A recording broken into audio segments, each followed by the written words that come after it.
But if you don't have an identity, like if you don't know who you are in the ring, right, you can rest assured that the other person will give you an identity.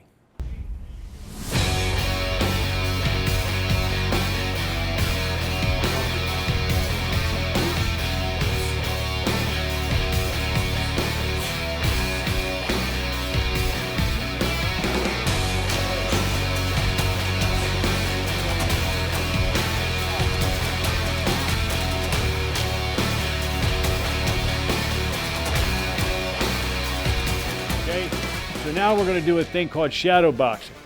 It's not going to flow for you, and none of these things. It's going to be like, you know, and then you do this again, and then it starts to flow a little bit, and then by a short period of time you're starting to do. But what's the important thing about shadowboxing? Visualization, right? And how powerful is visualization? Your brain makes no distinction between an actual event and a vivid image. Makes no distinction. You get to practice. Listen, one of the legends about Sugar Ray is what his favorite practice was. He would come into the gym over at Palmer Park, turn off all the lights. Nobody was allowed to say a word. Everybody would come in, the gym would be silent, and Ray would shadowbox for 12 or 15 rounds. He'd just shadow, and that would be his practice for the day. He would fight the fight, right? He would fight the fight. It's an incredibly powerful training tool. You get to do it anytime you want. It takes no space, and you can do it anywhere, and you can do it perfectly. It's not good to do shadowboxing sloppy, right? It's a time to perfect your technique. It's a time to be perfect in your work. Learn how to build focus, learn how to build your attention span. Sometimes, you know, guys can't focus more than 30, 40 seconds before they break focus, right? We've had guys that come in here and can fight for 30, 40 seconds. They get broke focus during a fight, and they get cleaned out in the round, not because they didn't have the skill, not because they didn't have the technique, because they didn't have the concentration level to win the fight, okay? Shadowboxing builds focus, builds your ability to concentrate, uses imagery to hone and craft your skills, to build your imagination, right? Now you get to do it on your own here for a couple minutes, and don't worry about how you look, right? Because some of you are going to look really good and some of you are going to not look so good. Everybody gets better over time. Everybody brings something to the table. Hands up, be perfect, be perfect, be perfect. Learn how to apply your craft. Start building your technique, start building your habits, good habits, good habits. And what's important about having an identity? We talked about the first battle that takes place in the ring is the battle of space, right? There's a battle outside the ring, the battle of the mind, who's going to psych the other person out, right? And then you come into the ring and you have this battle of space, and you have, you know, who's going to fight, who's going to make who fight. But if you don't have an identity, like if you don't know who you are in the ring, right, you can rest assured that the other person will give you an identity. You understand? You got to know who you are. What are you good at? What are you capable of? What are you confident with? What do you want to stay away from? If you're a banger, right, if you just come in and you can put people to sleep when you hit them, right, and that's your personality, and all of a sudden he gets you to box, you're in trouble, right? That's not you, right? You have to learn who you are, and then you have to impose that on somebody else, right? When you hear this all the time, who's making the fight? Who's making the fight? Who is making the fight happen? When you watch Mike Tyson, he fights a certain way. Nobody looks at Mike Tyson and go, man, what a great boxer, right? He's a destroyer. That's his personality, right? And when he gets out of that personality, he becomes less effective because it's not natural to him. So you have a personality type.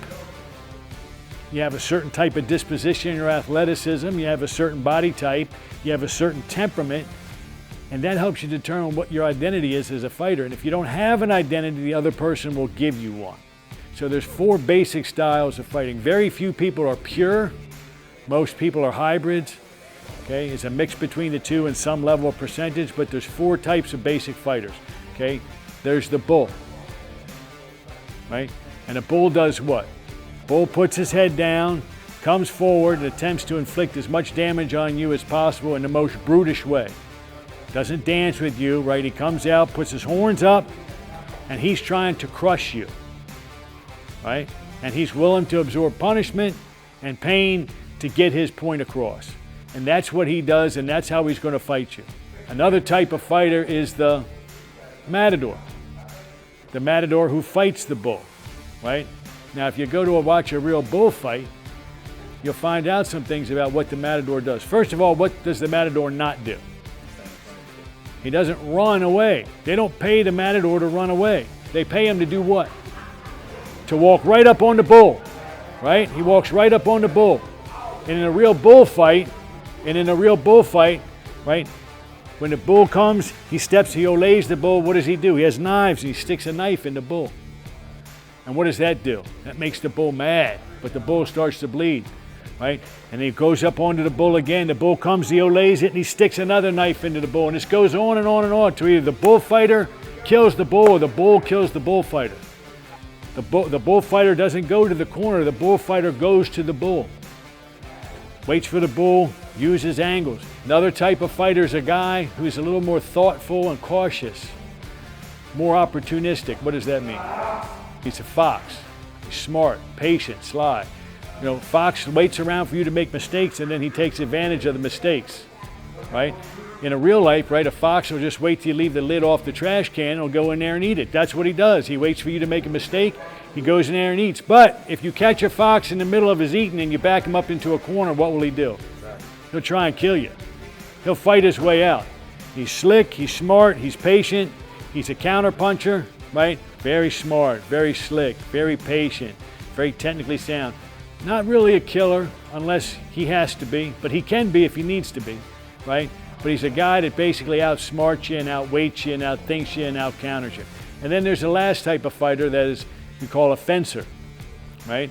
And that's the guy that sort of dances on the outside, doesn't have any reason to exchange, can win a fight from the outside. If you ever saw the old pictures of Ali when he would dance, he'd get up and float like a butterfly, and he would just sit on the outside and pop, pop, pop, pop, bang, and he was gone, never really engaged. That's a fencer at his quintessential best, right? Beautiful boxing at a distance, right? Never really getting in there, never really exchanging unless he has to, but only to get to the back to the outside, right? That's Ali. Like I said, most of us are hybrids, meaning that we're part this, part that, okay?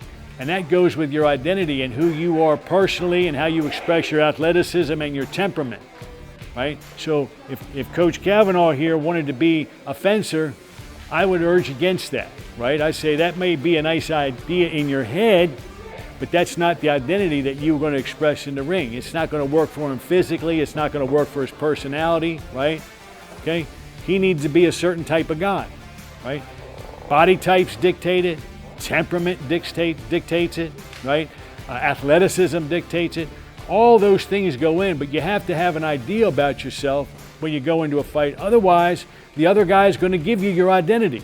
Am I going to impose myself on you, or are you going to impose yourself on me, right? And then, of course, the great fights are when neither guy backs down, right? And then you have both guys, they both think they're going to win, they both believe in themselves, and they both refuse to break to the other guy's style. Then you have something.